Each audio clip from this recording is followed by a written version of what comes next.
All right, we here with Raceland's head coach, Coach Salmons. Coach Salmons, how you doing, Coach?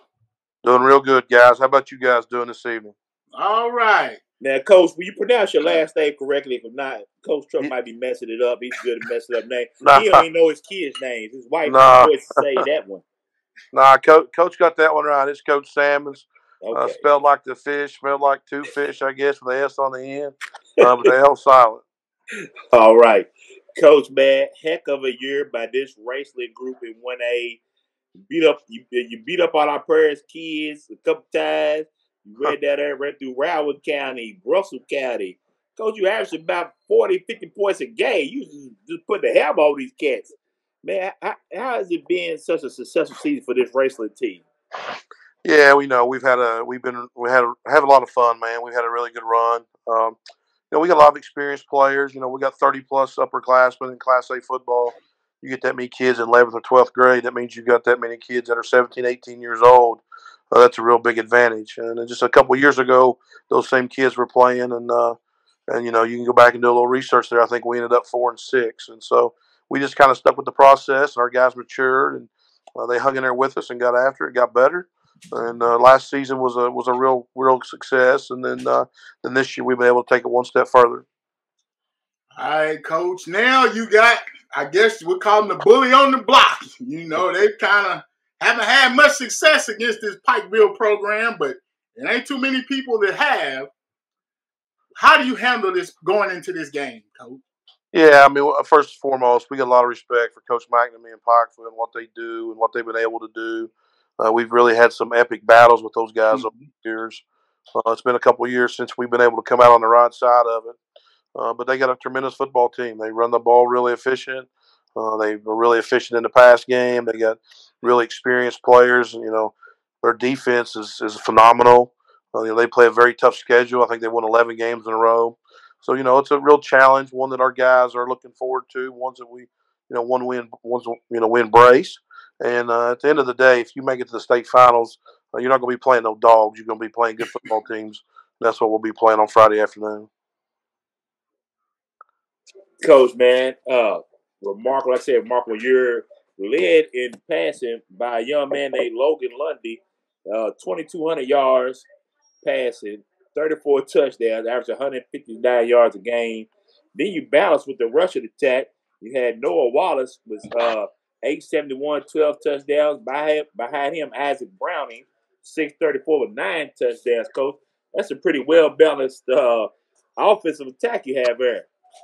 Yeah, if I had to talk about our guys, the first thing I would say is, our guys are extremely, extremely unselfish. You can see by our ball distribution, we don't have one guy who kind of leads the way for us. We got a bunch of guys who share the ball handling. We call plays. It's almost a nameless play. Whoever's in the game plays. So we have some depth, and we really try to use that to our advantage.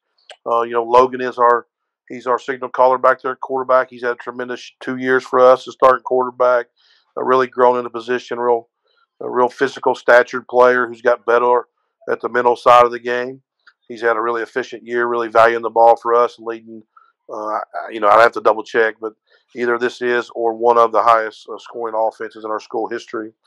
So obviously something we're really proud of. And Logan's been our signal caller, trigger man back there. Has done a really good job distributing the ball and get us in the checks that we need to be in. And our guys have been able to make explosive plays all year long. All right, Coach. So now here we are, going to Kroger Field, getting some groceries, Coach. What's it going to take, man, to come out of there with a win, Coach, for these Raceland Rams? Well, I always joke, and people think I'm joking. I'm about almost serious. In November and December, there's two things that don't really survive: is dogs that try to cross 4 lanes of traffic at rush hour, and then teams that can't run the football. So whoever is able to run the football more successfully, and whoever can stop the run, conversely, will have the best opportunity to be state champs on Friday afternoon. I think both teams have a desire to run the ball and get in behind their offensive lines and really control the line of scrimmage. So whoever can run the football at a higher pace and also value the football, not turn it over, that'll be the football team that hosts the gold trophy on Friday afternoon. Coach Bill, you got anything else for him? Nah, Coach, I'm excited, man. I know you got a job on your hand, but I'm pretty sure Pikeville knows they got a job on their hand too, stopping your offense and that defense. So hats off to you and good luck Friday, Coach. Yeah, man, we really appreciate you guys. We are looking forward to the challenge. Like I said, Pikeville has kind of been the class of football in Class A for the last 5-7 years since this kind of realignment came out, especially since some other schools got realigned. So we're looking forward to the challenge. Obviously, again, you get to this stage, everybody's good. Our school and our community has been really supportive, of us on this journey and really behind us. You guys probably, I don't know, I heard you say something about Paris, but, Raceland's a small town right here located on the Ohio River, kind of where Kentucky, Ohio, and West Virginia all come together. We often joke around here we don't have much. We got a 4-way stop sign, a 4-way red light, a railroad, the football team, and that's really what this team beats around. So tell us about that, Coach. Go ahead.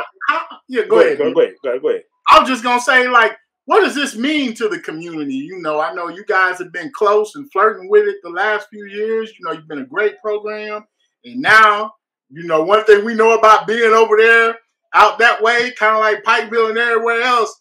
If the team's going to Kroger, the whole town's showing up. Yeah, that's how it works in the small town USA. They kind of, they always say, last one out, turn out the light. That's kind of how it is. But again, our community has just been unbelievably supportive through this process. We've been playing football here in Raceland since 1926.